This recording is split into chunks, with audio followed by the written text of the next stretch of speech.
agora vamos falar sobre a Lei Geral do Licenciamento Ambiental. Ela que foi aprovada na semana passada no Senado e seguiu para a Câmara dos Deputados, onde se encontra em regime de urgência. Apesar do assunto no Congresso, esse assunto estar no Congresso aí há 21 anos, a nova lei está gerando muita polêmica. E sobre o assunto, nós vamos conversar agora com o advogado Juliano Bortolotti, que já está aqui ao vivo com a gente. Juliano, bom dia, bem-vindo, tudo bem? Bom dia, Carolina. Bom dia aos demais telespectadores aí também. Tudo bem? Obrigada pela participação e pela disponibilidade. Juliano, a ideia da lei é uniformizar e simplificar os procedimentos de licenciamento ambiental no Brasil, né? O que o senhor diria em relação ao texto, né? Como foi aprovado, como que atinge esses objetivos? Na verdade, Carolina, a lei ela tem um prazo muito maduro de maturação, né? Vamos dizer, 21 anos de tramitação, ficou 17 na Câmara dos Deputados, né? Inúmeras emendas, destaques, foi para o Senado há 4 anos, né? E também teve umas destaques e emendas, né? E pareceres de parte a parte lá.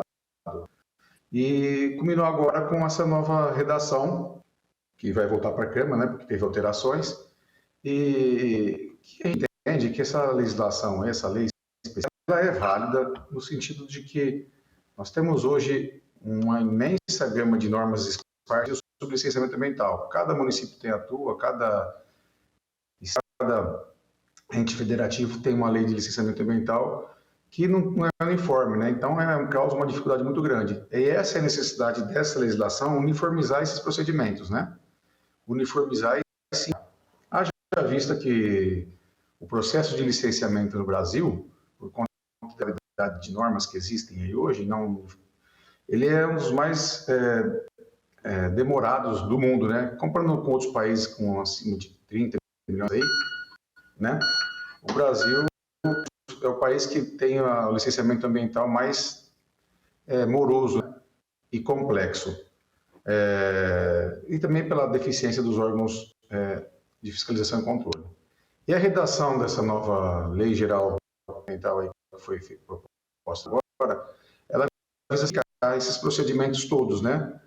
Passando por unidade de, basicamente, autodeclaração de licenciamento, com fiscalizações e supervisão do órgão ambiental, né? Na tentativa do quê? De minimizar e diminuir esses prazos de licenciamento ambiental dentro de uns critérios técnicos, né? Uniformes em todo o território nacional. Então, é isso que essa visa buscar nesse caso. Jurídico, que mudanças foram feitas que o senhor considera positivas? As mudanças que eu considero positivas são as mudanças que simplificam, na verdade, o processo de licenciamento ambiental. E veja bem, a simplificação não pode significar também que você vai pular etapas, né, e fazer uma coisa que a simplificação não observe as ações e as compensações ambientais que devem ser feitas pelos empreendimentos, né? Por exemplo, uma que eu vejo com bons olhos, uma que está sendo bem, mas eu vejo com bons olhos o procedimento de licença por adesão e compromisso. Significa isso? O empreendedor ele vai fazer uma licença do seu empreendimento, seja uma obra qualquer, um posto, um hotel, uma indústria, ele vai observar as regras que o próprio órgão ambiental determina, né? Fazer essa licença, declarar que está sendo feito, observando isso e vai pôr a apreciação do órgão ambiental, tá? E o órgão vai ter um prazo para se manifestar e fiscalizar se realmente ele está cumprindo isso. Isso é uma estrutura atual do que é um licenciamento ambiental hoje, né? Que hoje tem uma licença prévia, uma licença de instalação, uma licença de operação que demora muito tempo, né? E esse sistema de declaração, que é feito na maioria dos países desenvolvidos do mundo, né, e até os em desenvolvimento, ela acaba desburocratizando e criando, na verdade, uma política do quê? De consultorias e melhorias ambientais, desde que os órgãos de fiscalização sejam melhor implementados, melhor aparelhados nesse sentido. Porque não adianta você fazer uma desse tamanho na legislação sem você aparelhar e estruturar também o controle. né, os órgãos ambientais. Juliano, e na sua opinião, existe risco de perda de mercados internacionais caso a lei seja aprovada?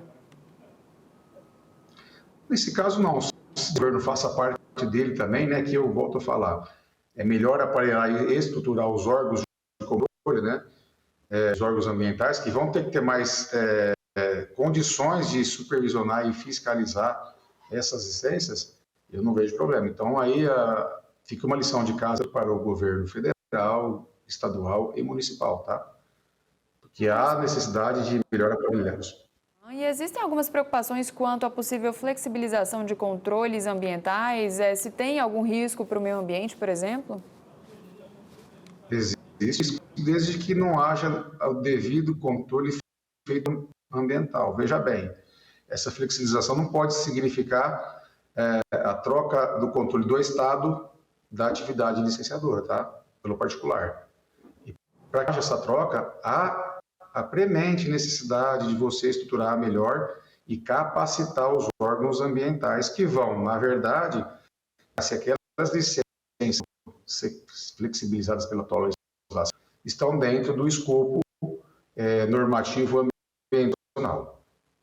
Maravilha, Juliana, acho que falamos aqui um pouquinho sobre tudo. Quer acrescentar mais alguma coisa? Aproveitar o espaço aqui? Na verdade, esse projeto de lei deve voltar para a Câmara agora, né? E a Câmara deve talvez fazer uma outra alteração e passar adiante, né? Porque é um pleito muito antigo do setor produtivo privado e também do próprio público, né? Que vê muitas dificuldades, às vezes, em alguns licenciamentos de obras essenciais para o país, para o desenvolvimento do país e para a infraestrutura nacional, né? Então, eu creio que isso deve passar com algumas pequenas e há um esforço agora enorme para o governo se estruturar e se aparelhar, fiscalizar e melhorar o sistema de licenciamento internacional, que agora vai passar a ser, depois da aprovação e lógico, essa lei, vai ser uniforme, né? Isso. O que não é hoje. Juliano Bortolotti, obrigada pela participação e pela disponibilidade, viu? A gente que agradece e ficamos à disposição. Tenha um bom dia.